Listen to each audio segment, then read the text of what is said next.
Hello, I am so excited you are here today, and this is our final lesson on creating our personal SWOT analysis. So, today we're going to be tapping into those threats that are out there lurking at us in each of our areas of life fulfillment.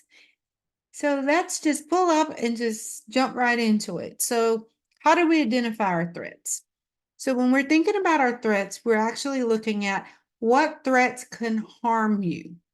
And that doesn't necessarily mean physical, but that means mental, emotionally, financially, work-wise, relationship-wise, like all of these things. What threats can harm you? For example, when I was saying that this is the year of my health, so I've been focusing on it for the last year. But what happened was, and one of the reasons, even with my business, that I had when I had so many employees, is that I ran myself into the ground to the point that my health failed me. I got to the point where I couldn't be left alone because I would stand up and I would pass out. I had ambulances called on me so many times because I would be walking in my condo building and they would find me in the hallway because I was just passing out. I woke up one day with a kink in my neck that never went away. 3 days later, I had to be rushed into surgery because the disc in my neck collapsed.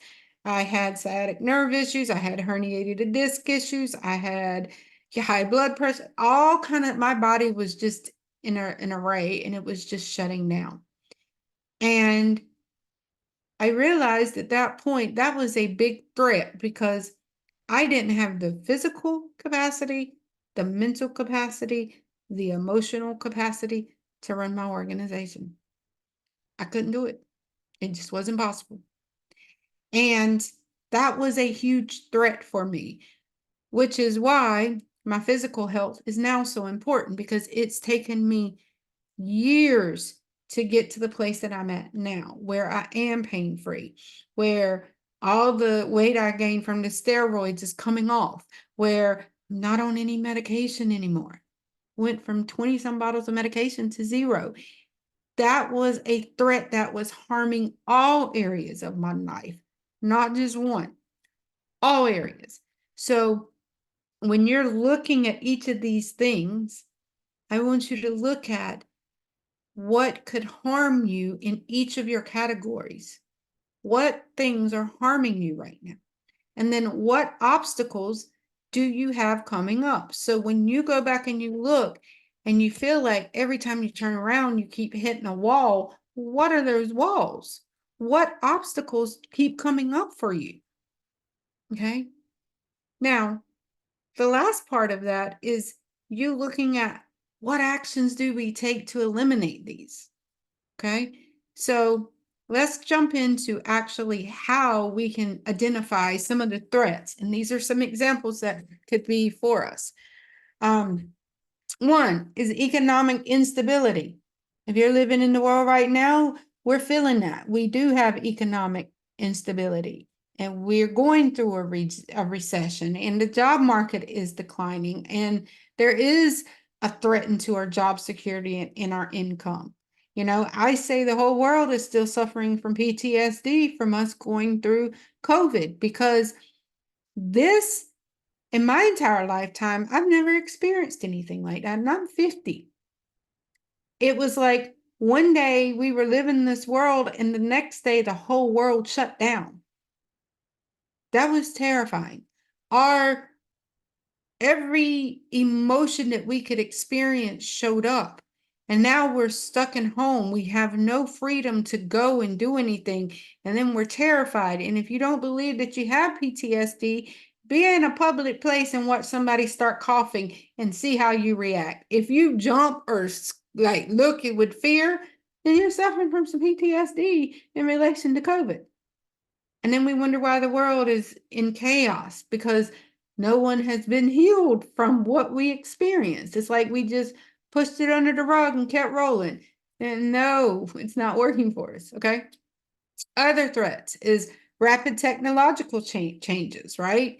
This can make certain skills and industries obsolete. You look at certain things now when you go into stores, it's all self-checkout, which I cannot stand. Like, why am I coming here to pay to work? Like, that doesn't make sense to me, Or you look at, machines are coming in and being waiters and waitresses. Like, we're losing jobs, okay? And people are losing their security and the ability to have career advancements.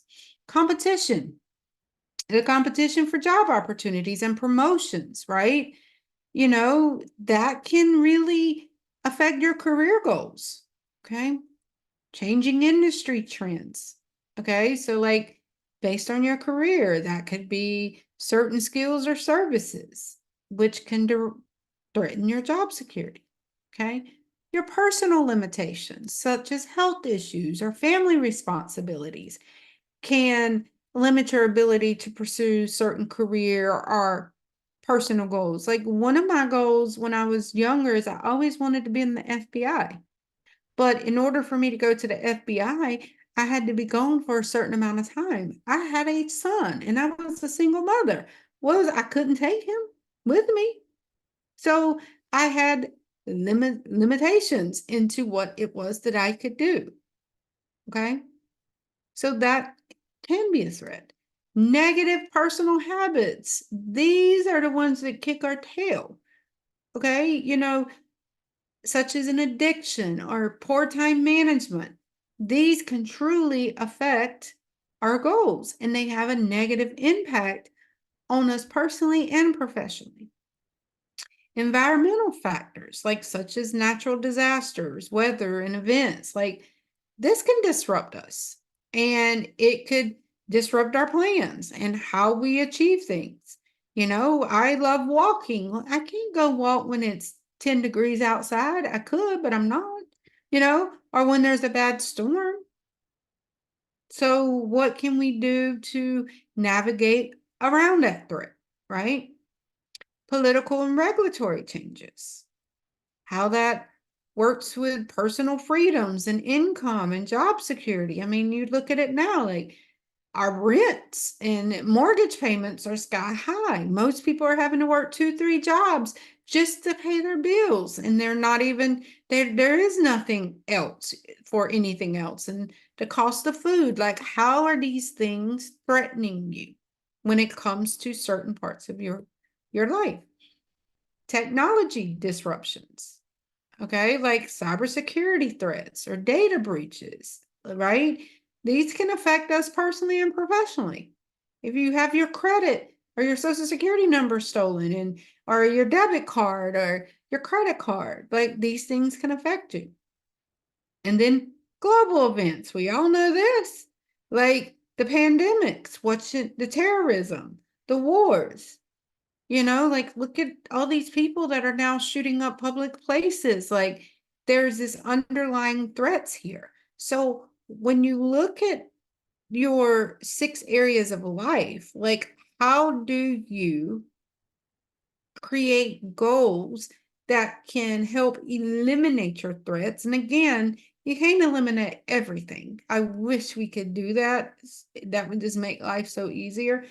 But we can have some type of plan, and then when unexpected things happen, we can trust ourselves enough to know that we can navigate through it by using some of the tools that you're learning. All right. So how do we create an effective SWOT?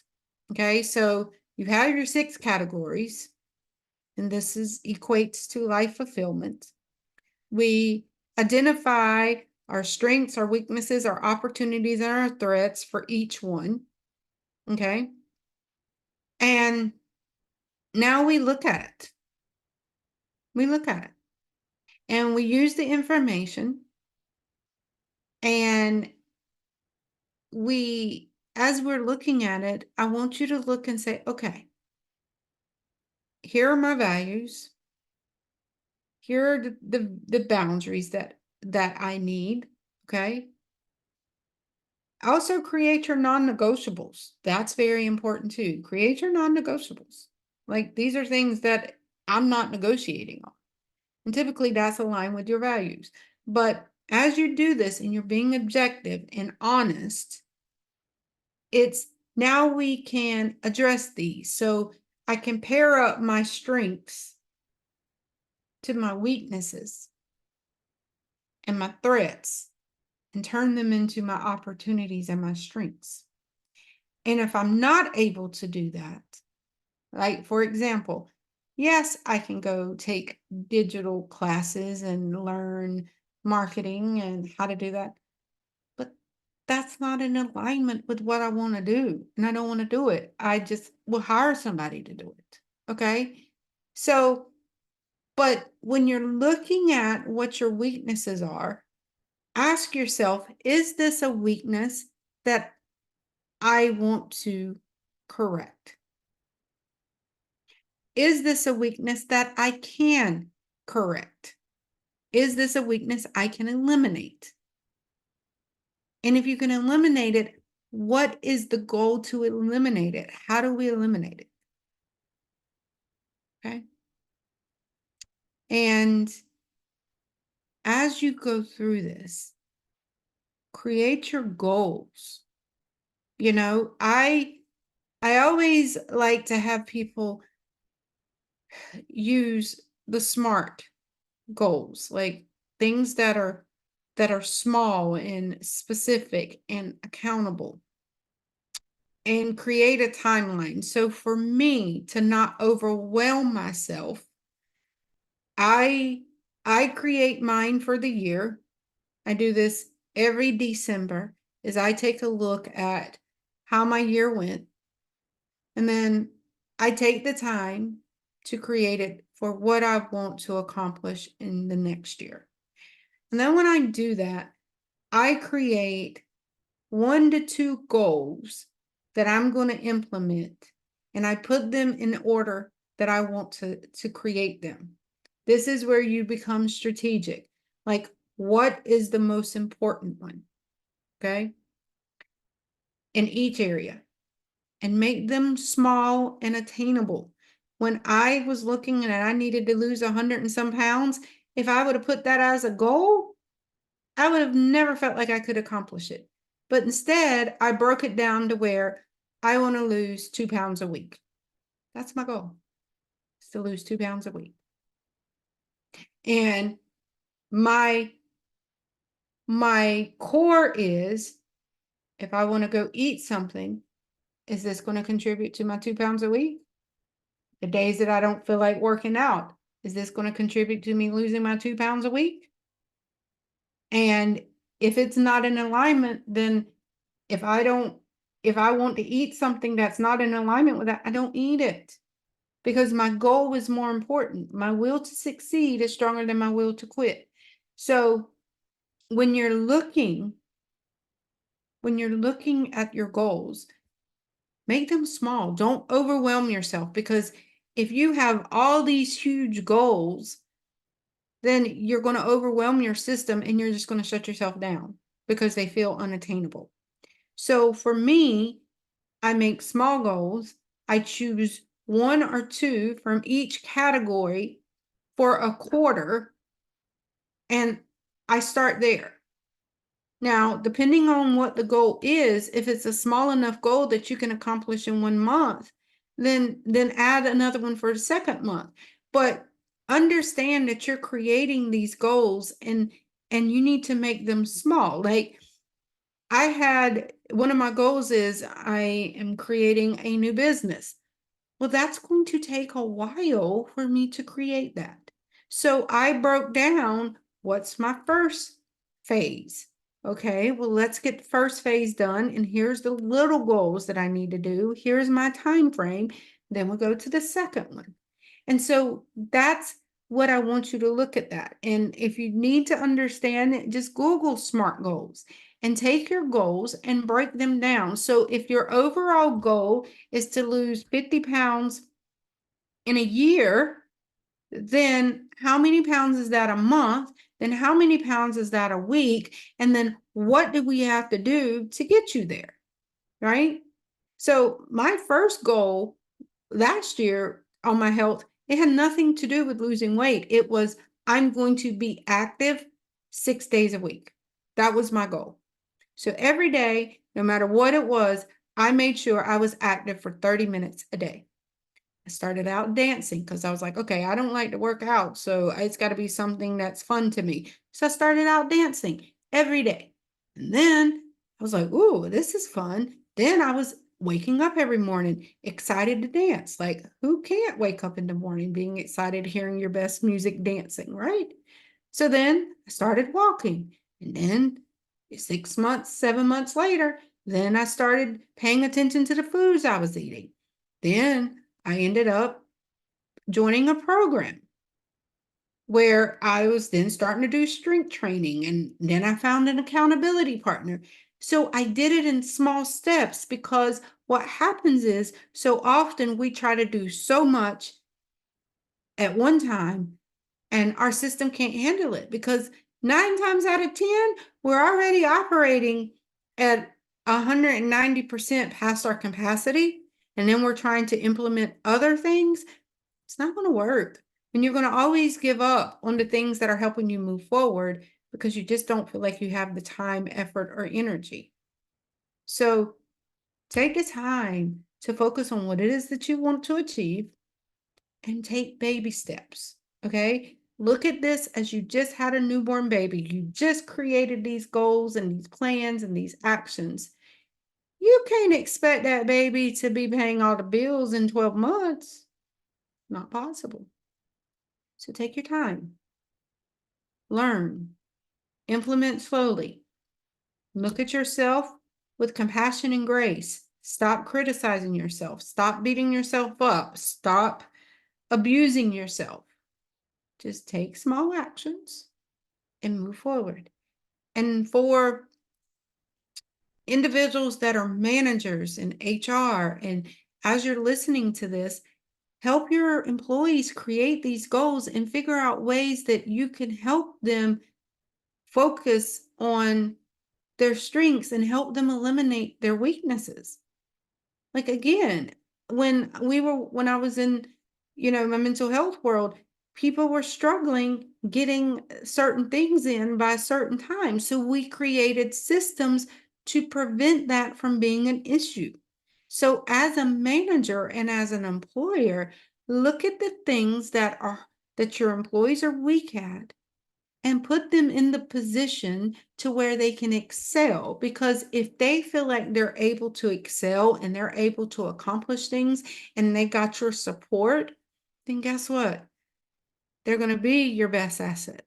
They're going to work effective and efficiently because they're working in their strengths. Okay. And when they're operating in their strength and you're helping support them in their weakness, it's a win-win, right? Okay. Well, I enjoyed teaching this, and I definitely enjoyed being able to present this to all of you. And I wish you the best. And please reach out to me. All right. Shoot me an email. Hit me up on social media. Let me know how this helped you. All right. We'll talk to you soon.